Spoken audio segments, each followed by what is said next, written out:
गुजरात में जो presidential election हुआ द्रौपदी मुर्मू जी का, उसमें 7 कांग्रेस के विधायकों ने द्रौपदी मुर्मू के यानी कि भाजपा के जो प्रत्याशी प्रेसिडेंशियल इलेक्शन में थे उनके फेवर में वोट किया।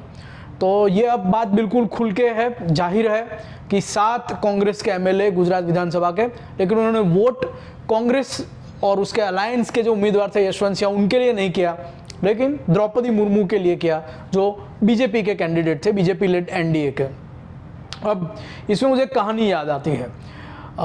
एक स्कूल में इंस्पेक्शन था, स्कूल की जो गुणवत्ता होती है, क्वालिटी होती है, उसके बारे में इंस्पेक्शन होता है। तो एजुकेशन डिपार्टमेंट के अधिकारी वो स्कूल में आए इंस्पेक्शन करने के लिए, और उन्होंने कोई बच्चे को बुलाया और पूछा कि 2+2 कितने होते हैं, 2 और 2 कितने होते हैं।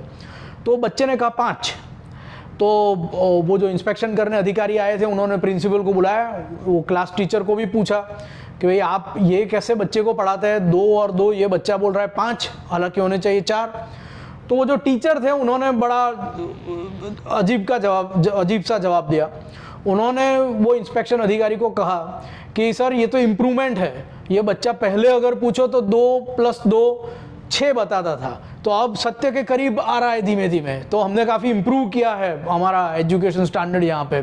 तो कांग्रेस का भी ये हाल है। आप अगर पिछला प्रेसिडेंशियल इलेक्शन देख ले जिसमें रामनाथ कोविंद बीजेपी के कैंडिडेट थे, तो उसमें कांग्रेस के, गुजरात कांग्रेस के 8 से लेके 11 के बीच में एमएलएज ने बीजेपी के प्रत्याशी के लिए वोटिंग किया था रेदर देन कि कांग्रेस के समर्थन वाले प्रत्याशी के लिए। तो अब उसे कम हुआ है आंकड़ा, 8 से 11 पिछली बार था 2017 में प्रेसिडेंशियल इलेक्शन में, अब उसे कम होके 7 हुआ है। तो इतनी राहत कांग्रेस ले सकती है। लेकिन ये अब अगर हम ये बात छोड़े, इसको व्यंग में लेने की बात छोड़े, तो काफ़ी चिंता की बात है, क्योंकि कोई बड़ा तगड़ा पेड़ हो लेकिन उसके लिए, उसको तोड़ने के लिए कुहाड़ी चाहिए हमको, लेकिन अगर उसको दीमक ने अंदर से खा लिया है, पूरा अंदर से पूरा होलो हो गया है, तो 2-4 लात मार दो फिर भी वो पेड़ गिर जाएगा। तो कांग्रेस के अंदर, जबकि अब विधानसभा का इलेक्शन, गुजरात का जो जनरल इलेक्शन है वो दिसंबर में आ रहा है इस साल, कुछ ही महीने बाकी है, कुछ ही वीक हम कह सकते हैं, और तब गुजरात कांग्रेस का ये हाल है कि उसकी सारी इंपॉर्टेंट मीटिंग्स में सारे जो एमएलए है कांग्रेस के वो उपस्थित होते हैं, लेकिन उनमें ही 7 एमएलए ऐसे बैठे हैं जिन्होंने अपनी वफादारी कांग्रेस के साथ ना बताते हुए भाजपा के प्रत्याशी के साथ बताई है। और ये 7 कौन है ये मालूम नहीं। अगर तो ये राज्यसभा का इलेक्शन होता फिर तो मालूम पड़ता कि ये पर्टिकुलर 7 एमएलए है, उन्होंने ये किया है, उनका सस्पेंशन भी हो सकता था, डिसमिसल भी हो सकता था। लेकिन ये 7, क्योंकि राष्ट्रपति चुनाव में गुप्त मतदान होता है, इसलिए पता भी नहीं है कि ये 7 एमएलए कौन है, और वो अब से लेके इलेक्शन तक कांग्रेस ये दुविधा में रहेगी कि हम सारी अपनी स्ट्रेटेजीज की बात करते हैं, सारा काम सौंपते हैं हम, लेकिन हम में कोई 7 लोग बैठे हैं कि जो हमारे साथ वफादारी में नहीं है।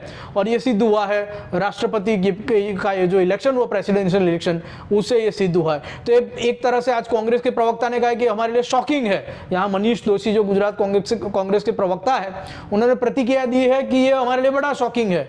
हाँ, ये शॉकिंग ही है, लेकिन उससे भी ज़्यादा बड़ा ही पेनफुल और चिंताजनक विषय है, क्योंकि इलेक्शन सर पे है और 7 लोग आपके साथ ऐसे बैठे हैं जो कौन है आपको मालूम नहीं है, लेकिन वो आपके विधायक भी है, लेकिन उनकी वफादारी किसी और पक्ष के साथ है। तो कांग्रेस के लिए बड़ी डिलेमा की, बड़ी विचित्र परिस्थिति गुजरात में प्रेसिडेंशियल इलेक्शन का जो काउंटिंग हुआ है वोट का, उससे खड़ी हुई है।